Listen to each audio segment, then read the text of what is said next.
ជារៀបសួរបងប្អូនពូមីងជាទីមេត្រីបាទសុខសប្បាយទេថ្ងៃនេះចង់លើកចំណុចមួយសំខាន់បាទដើម្បីថាដោះពីទ្រូងខ្ញុំបាទដោះផ្លាពីទ្រូងមកដល់ម៉ោងនេះបងប្អូនជួនពេលខ្លួនដោយរូបខ្ញុំក្តីមកអាមេរិកពី1980អញ្ចឹងឥឡូវ2026ហើយអញ្ចឹងវា45-46ឆ្នាំថា50ឆ្នាំទៅចឹងមកនេះយើងមិនមែនជាជនពីខ្លួនដូចមុនទេអញ្ចឹងពេលវេលានេះជាពេលវេលាថ្មីអញ្ចឹងយើងមិនមែនដូចថាពេលយើងមកដំបូងទេអញ្ចឹងក្នុងចំណុចនេះយើងត្រូវពង្រឹងសមត្ថភាពពង្រឹងការសាមគ្គីឲ្យបានឡើងមកកម្រិតណាបាទអ្វីដែលខ្ញុំចង់និយាយថ្ងៃនេះដោយសារប្រទេសខ្មែរនៅក្នុងចំណោម75ប្រទេសដែលគេបដិសេធវីសាបាទ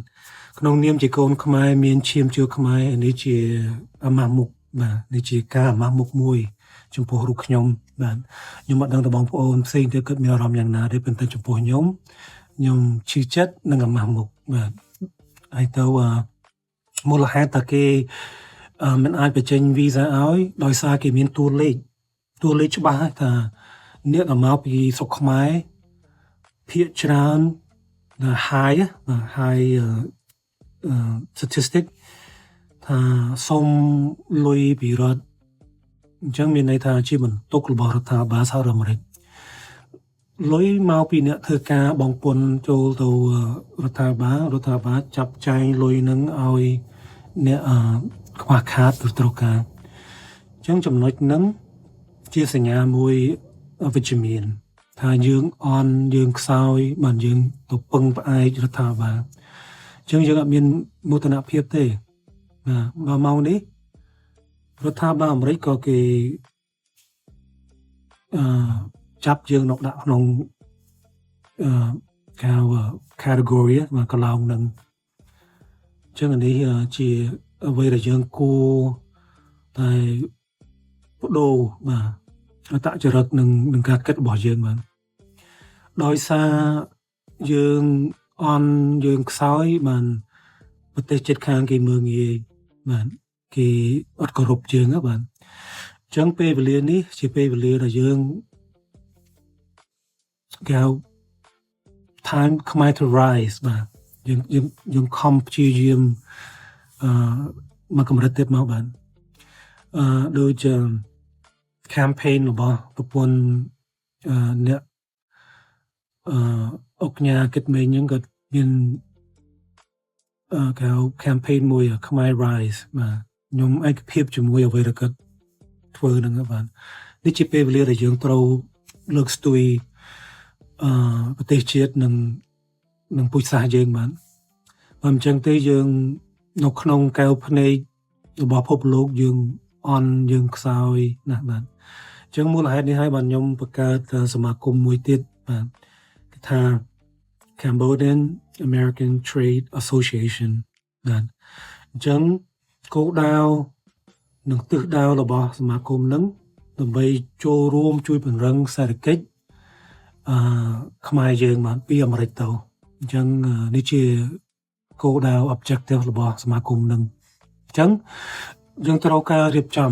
រចនាសម្ព័ន្ធត្រូវការធនធានមនុស្សដែលមានសមត្ថភាពនិងស្នាដៃបាទបើសិនបងប្អូនណាចាប់អារម្មណ៍មានសមត្ថភាពមានចិត្តចង់ជួយបាទសូមមេត្តាចុះឈ្មោះនៅក្នុង link នៅក្នុង caption នៅលើឬក្រោមណាបាទនេះជាជំហានទី1របស់យើងបាទចូលរួមមកបាទដល់តែឆ្លៀតបាទបើសិនយើងអត់ចូលរួមទេមកដល់ម៉ោងនេះនៅក្នុងការផ្ដេកពិភពលោកយើងនៅអនខ្សោយនៅបាទ ranking មក ranking low មែនទែនចឹងសង្ឃឹមថាអ្វីដែលយើងធ្វើនឹងមានផ្លែផ្កាធម្មតាឲ្យតែយើងព្យាយាមនឹងជោគជ័យហើយប៉ុន្តែត្រូវការសេចក្តីចូលរួមត្រូវការសេចក្តីសាមគ្គីគ្នាបានទៅរួចបានអានេះដោយសារតែយើងកើតមកជាខ្មែរបាទ បើខ្ញុំអត់ឈឺឆ្អែលឲ្យតែណាគេឈឺឆ្អែលជំនួសបាទអញ្ចឹងបងប្អូនបើសិនចង់ចូលរួមដើម្បីជំរុញឬចង់គេហៅ participate ជាមួយ mission នេះបាទចោះឈ្មោះមកនោះជាជំហានទី1ក្រុមការងារនឹងគណៈកម្មការនឹងសនាសនានឹង communicate ដើម្បីយើងចងក្រងគ្នាបាទជា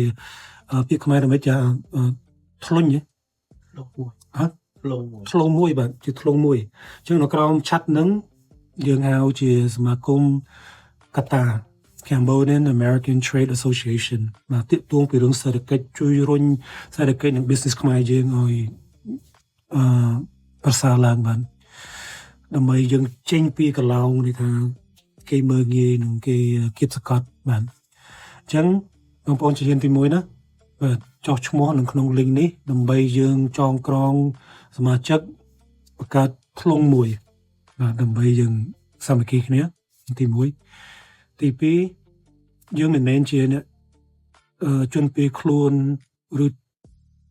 ជនពិសឹកទេបាទអញ្ចឹងយើងត្រូវពង្រឹងស្មារតីពង្រឹងសមត្ថភាពយើងបាទអញ្ចឹងកុំភ្លេចណាបងប្អូនបាទខ្ញុំម្នាក់ឯងមិនអាចធ្វើបានទេដល់បងប្អូនឆ្លៀតចូលរួមហើយទៅចូលរួមនឹងមិនត្រឹមតែនៅក្នុងរដ្ឋខ្ញុំទេនៅរដ្ឋណាក៏បាននៅប្រទេសណាក៏បានដែរបាទចូលមកដើម្បីសម័យនេះសម័យ Facebook សម័យ AI ហើយអញ្ចឹងយើងអាចចូលរួមបានបាទនេះជាអ្វីដែលខ្ញុំចង់ធ្វើបាទជោគជ័យឬបរាជ័យអាស្រ័យនឹងការចូលរួមរបស់បងប្អូនពូមីងសង្ឃឹមខ្ញុំថាបងប្អូនចូលរួមចូលដៃជាមួយខ្ញុំមកដើម្បីយើងប្រឹងជួយសេដ្ឋកិច្ចខ្មែរនិងជួយលើកស្ទួយមុខមាត់របស់កម្ពុជាបងប្អូនដែលមានឈាមជើងខ្មែរបាទអញ្ចឹងសង្ឃឹមខ្ញុំបងប្អូនមាននិស្ស័យជាមួយខ្ញុំនឹងធ្វើការជាមួយគ្នាដើម្បីសង្គមយើងដើម្បីពុជសាសន៍ខ្មែរយើងបាទសូមអរគុណ